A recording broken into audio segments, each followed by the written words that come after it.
Hola a todos. Bienvenidos a este análisis de un fallo verdaderamente fascinante de la Corte Suprema de Justicia de Colombia.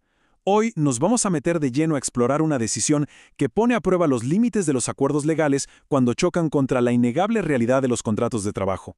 Básicamente, es una mirada profunda a lo que sucede cuando un pedazo de papel dice una cosa, pero el día a día, la realidad, demuestra exactamente lo contrario. Miren, lo que vamos a desglosar aquí es la lógica de la Corte en un caso bastante denso. Hablamos de una situación increíble donde casi 2 décadas de derechos laborales fueron aparentemente borrados del mapa por un solo documento firmado. Entender el razonamiento de la Sala de Casación Laboral en este punto es absolutamente fundamental para ver cómo la justicia logra equilibrar la balanza cuando hay una clara asimetría de poder entre las partes. Bueno, nuestra agenda es súper rápida y al grano. Pasaremos por el conflicto laboral inicial, luego analizaremos esa conciliación tan disputada, las causas de su invalidación, el concepto de abuso del derecho y, finalmente, las consecuencias legales y económicas. ¡Vamos a empezar! Sección 1. Conflicto laboral inicial. 18 años en cuestión. Miren esta línea de tiempo, porque es como armar un rompecabezas y es literalmente el corazón de todo el problema. Imaginen esto, una relación continua de 28 años que, técnicamente hablando, fue fragmentada en distintas fases legales. La persona empezó a prestar sus servicios en enero de 1993. Luego, de la nada, el 3 de febrero de 2012 firmó una conciliación civil. Y, oh sorpresa, justo al día siguiente, el 4 de febrero, firmó un contrato laboral a término indefinido. Contrato que, por cierto, duró hasta que lo despidieron sin justa causa en abril de 2021. Entonces, el misterio a resolver, la verdadera pregunta del millón es: ¿esos primeros 18 años fueron realmente un contrato civil independiente como juraba la empresa o siempre fue una relación laboral subordinada como decía el trabajador? Pasamos a la sección 2. Conciliación en disputa. El acuerdo. Y aquí es donde la historia se pone interesante, por no decir cuestionable. Analicemos el acuerdo extrajudicial que firmaron ante un inspector de trabajo en 2012. El documento decía textualmente que la relación anterior había sido 100% civil y nunca laboral. Con esto, la empresa buscaba blindarse y transigir cualquier reclamo a futuro, fijando una versión intocable del pasado a cambio de, bueno, una cantidad de dinero bastante específica. Presten mucha atención a este número: 400,000 pesos colombianos. Esa fue la mágica suma pactada para supuestamente resolver todas las obligaciones pasadas de casi 2 décadas de trabajo continuo. Increíble, ¿verdad? Para ponerlo en perspectiva, el contraste es simplemente asombroso. 18 años de sudar la camiseta liquidados por una suma que en ese momento era inferior a un solo salario mínimo mensual. Obviamente, esta tremenda disparidad fue la primera gran bandera roja que la Corte Suprema entró a examinar con lupa. Sección 3. Causas de invalidación. Rechazando el acuerdo. Y aquí está la carnita del asunto. Vamos a explicar por qué la Corte invalidó el acta de conciliación laboral. Básicamente, no se tragaron el cuento y la tumbaron por 3 razones clarísimas. Primero, se desnaturalizó por completo el mecanismo al usarlo como un requisito obligatorio para no perder el empleo. Segundo, la suma era, como ya vimos, absolutamente irrisoria frente a 18 años de servicio.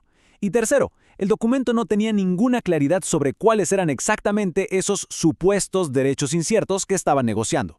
Y ojo con los testimonios porque revelaron un patrón que es de no creer. Básicamente era un manual de 2 pasos en la empresa. Paso 1, firmas la conciliación diciendo que nunca fuiste empleado. Paso 2, al día siguiente te damos un contrato formal. Los que se negaron simplemente se quedaron sin trabajo. O sea, la conciliación pasó de ser una herramienta para buscar la paz a ser un puro y duro mecanismo de presión. Sección 4.